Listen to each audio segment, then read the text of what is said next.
The shovel struck something hard with a loud clang, the third rock in 10 minutes. Mule McGraw, a grumpy 48-year-old sack of belly and tangled beard, threw the shovel to the ground and panted like a steam engine in August. Then he muttered, "If there's a next life, I swear I'm coming back as a chicken. Crow, eat, no diggin' my own grave in the dang Texas sun." Above him, the sky blazed like a cast-iron skillet. Below him, a 6-foot hole carved out over 3 straight hours. His own grave. He had made up his mind to just end it. No wife, no kids, no one asking how he was doing. Just a dry ranch, a cross-eyed cow named Myrtle, and a stack of land tax bills thicker than a preacher's Bible. He'd just finished carving the headstone plain and cold. Here lies a man too tired to care. Mule stood up, leaning on the shovel, ready to throw in the final scoop of dirt when a shadow fell across the hole. Then another. Then 3 more. He looked up and nearly fell backward into his own grave. 5 girls were standing at the edge of the pit. Hair a mess, dresses torn, like they'd just wrestled a cactus. The oldest looked about 13. The smallest, maybe 6, clutched a headless doll. No one spoke, until the oldest said, "Mister, can you help us?" Mule's squinted voice wheezing. "This here's private property. I'm busy, digging my own grave. What are you runaways from a fairy tale or a lost circus act?" The smallest girl plopped down by the edge. Her doll dropped. Its head dangled by a thread. We've been walking for 2 days. No water, no food, and the people behind us, they want us dead." Mule frowned. Now that he really looked, the oldest had dried blood on her hands. The one beside her had a nasty scrape on her knee. They looked like they'd clawed their way out of a nightmare. He sighed, bent down, picked up the shovel, then pointed at the hole. "If you came to help me dig, I'll allow it. If not, move along. This grave's got no room for uninvited guests." The oldest girl stared him dead in the eye. Her voice was steady. "You're the only person within 20 miles who doesn't work for them. If we leave, we die." Mule muttered a curse under his breath and looked up at the sky. "Lord, I am trying to die in peace here. Why the hell do little kids keep showing up like I'm in some off-brand cowboy movie?" The wind picked up. The half-finished wooden cross toppled over, and Mule McGraw, still standing in the grave he dug for himself, knew one thing for sure. That hole wouldn't be for him. Not today. Mule McGraw climbed out of the grave with every joint in his body snapping like rotten rope. He leaned on the shovel, brushed off the red dust clinging to his shirt, and pointed at the kids like an uncle 2 seconds from a nervous breakdown. "All right, inside. Now. I don't want the neighbors seeing an old cowboy get defeated by 5 pairs of puppy eyes." Emma Lou, the oldest girl, hair tangled like a bird's nest, just nodded. The rest followed in silence, eyes darting around like Mule's chicken coop might contain crocodiles. Inside, Mule slammed a jug of water down on the table like he was ending a bar fight. The kids dove in like it was the finals of the water-drinking Olympics. "Slow down, you guzzle like that, your stomachs'll pop, and I ain't fixin' no belly balloons today." Daisy, the 3rd girl wearing cracked glasses with only one lens left, looked up and said seriously, "We didn't want to come here, but folks in town said, don't go near Mule McGraw's ranch. That man hates people life and especially sheep." Mule looked up. Accurate. Especially the sheep. Wool itches like the devil's beard. They all burst out laughing, the first real laughter that had echoed in Mule's house since everything fell apart. Emma Lou slowly placed her hands on the table, voice grave. "They'll come. The people from the orphanage. They've got papers, guns, and they think we saw something we shouldn't have." Mule tilted his head. "Ain't orphanages supposed to teach spellin' and embroidery?" Emma's voice hardened. "Not this one. Thornbrush runs it like a child trafficking factory. We saw him kill a woman. She came asking questions about the missing kids. Next thing, she wasn't asking anymore." The room went silent. No one blinked. Mule exhaled through his nose, grabbed the coffee pot, poured himself a full cup, then muttered, I curse this world every morning. But I didn't think it was the kind that murders truth in front of children. The youngest girl, the one holding the headless doll, looked up with wide eyes. Mister, are you going to give us back to them? Mule looked down at her. I don't usually feed people, especially not trouble. But if they show up, maybe they'll be the ones digging graves. Emma's eyes lit up with hope. So, you'll help us? Mule smirked, voice dry as a desert creek. Didn't say that. But if there's shooting involved, I prefer to fire first. Outside, the sound of distant hooves echoed. Dust swirled up to the porch. The kids turned to look at him. He looked at the shovel, then back at the half-filled grave. Well, looks like I gotta delay my dying plans by a few days. Mule had barely stashed away the shovel when red dust began swirling up from the southern trail. The kind of dust that only came from one thing in this region: horses. Lots of horses, and even more trouble riding them. He raised an old pair of binoculars, the only thing his ex-wife hadn't taken after their divorce, which included tears yelling and firearms. He squinted and hissed. Well, I'll be damned. Long coats, wide hats, hands hovering near holsters. The type that say, "We are the law," while eyeing your chickens like they're next week's dinner. 5 men on horseback rolled up to the front gate of Red Cactus Ranch. Leading them was a fella named Deputy Buck Webb, grinning like he was selling toothpaste, but with eyes that looked like they'd shoot you through the nose if it saved him paperwork. "Good evening, Mr. McGraw," Webb called, his voice stretching like bad molasses. Mule didn't answer. Just stood there, hands on his hips, one thumb brushing close to his Colt. 45 then replied, "Evening depends. Y'all here to ask for water, or permission to bury me early?" Deputy Webb ignored the jab and pulled out a wrinkled piece of paper. "I've got a search warrant. We're looking for 5 dangerous children.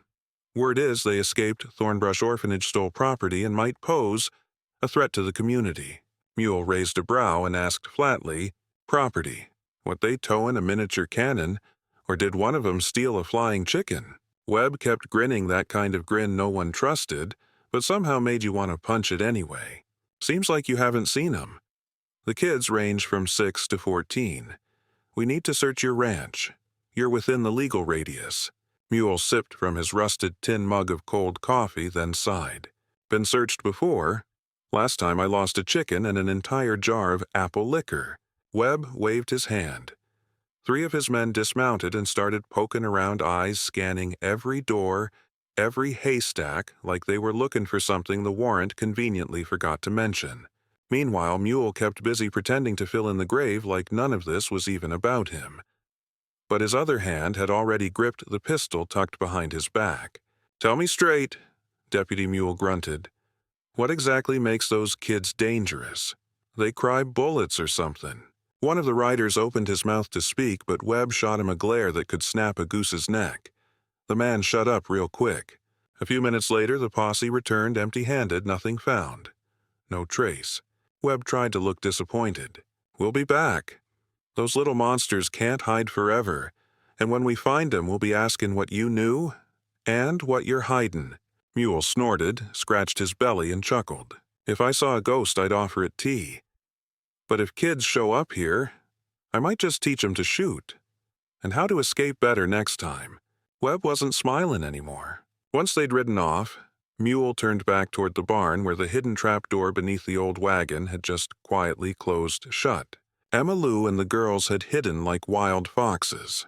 Mule plopped down in his creaky rocking chair on the porch, poured himself another cup of coffee, and muttered, "Well, McGraw, you're officially an armed babysitter now." That night, inside a cramped kitchen that smelled like old grease and firewood smoke, Mule sat across from 5 little girls. The wobbly wooden table looked like it might collapse, not from food, but from the weight of whatever secret was about to land on it. He slid a plate of beans and cornbread toward the girls, then squinted at Emma Lou. "All right, spill it. What exactly did y'all do to make the whole dang town lose its mind? Steal the mayor's gold? Spit in the preacher's soup?" Emma hesitated, then pulled something from under her shirt. It was wrapped in an old cloth, a leather-bound notebook that looked like it belonged to someone who was either dying or already dead, but refusing to shut up. This belonged to her, Emma whispered. The woman they killed at the orphanage. She was a reporter, or maybe an investigator. She came asking about the missing kids. Mule took the book, flipped through a few pages. The handwriting was neat, precise. Names, dates, amounts. Every page was a transaction, children being bought and sold like cattle. Some sent to silver mines, some to brothels. Others simply labeled special order with a price tag big enough to buy 3 small towns. Emma clenched her fists. They killed her right after she finished writing it. We saw it happen, and if they find out we still have the journal, the smallest girl, still holding her one-armed headless doll, asked quietly, "Mr. Mule, will they kill you too?" Mule set the journal down and ran a hand through his beard. "Good question. But I've got experience with death threats. Last one came from my 3rd wife. She tried to kill me with a spoon." Emma stood up and planted both hands on the table. "You don't have to be involved. Just let us go. We'll find someone else. Someone who's not afraid like you." Mule chuckled. "You think I'm not afraid, girl? I'm terrified. I'm scared of running out of beer, scared of back pain every morning, and most of all, scared of being stuck with 5 mouths to feed and 1 headless doll." The girls giggled, but then the sound of hoofbeats echoed in the distance. Emma ran to the window. "Oh no, lanterns, horses, at least 10 of them. They're here." Mule grabbed his gun, still mumbling. "Don't these people believe in knockin'? I just filled that grave this morning." He looked at the girls, then the journal. "Listen, this thing, it's political dynamite. Keep it safe. As for me, I'll teach those coat-wearing bastards a thing or two about knocking on a man's door." Emma held the journal tight, her eyes burning with fire. "You're not the bad man people say you are." Mule scoffed. "Who said I was bad? I just don't like people. But for you girls, I might make a tiny exception. If you find this story interesting, please subscribe to the channel. Thank you. Let's continue." Mule peeked through the side curtain, eyes sharp. Lanterns, horses, at least a dozen men, long coats, polished boots, that smug, "We're the law" swagger. Leading them, Deputy Webb, still wearing that. We got us a turkey boy's smile. "All of you into the cellar. Now." "No arguments," Mule barked, voice crackling like a whip. Emma clutched the journal and herded the others through the back door. The rotting hatch slammed shut just as the horses stopped at the front porch. Webb dismounted with all the grace of a show pony and the charm of a broken door hinge. "Evening again, Mr. McGraw. We received word the runaway girls might be nearby." Mule didn't answer. Just kept calmly shoveling dirt back into his grave, each scoop, slow, deliberate, like he was measuring out revenge 1 clump at a time. "This time we have full legal authority to search the property," Webb said, waving a tattered paper that looked more like a diner menu than a court order. Mule raised an eyebrow. "Very official looking. Got a red seal on it, or just a red boot print." The deputies spread out, tearing through everything. They opened the chicken coop and got pecked in the face by Larry the rooster, poked into the outdoor tub, and jabbed pitchforks into hay like they were hunting treasure. But nothing. No girls, no journal, just an angry rooster and a very unimpressed rancher. Webb returned, jaw-twitching, might have been rage. Or maybe Larry kicked him in the shin. "You're not hiding anything. Are you McGraw?" he asked, resting his hand gently on his gun. Mule tossed down the shovel and looked him dead in the eyes. "They're just kids, Webb, not criminals.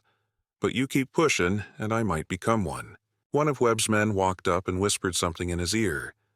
Webb nodded, then said, "We've got an arrest warrant. The children are in possession of stolen property. Anyone harboring them is now an accomplice."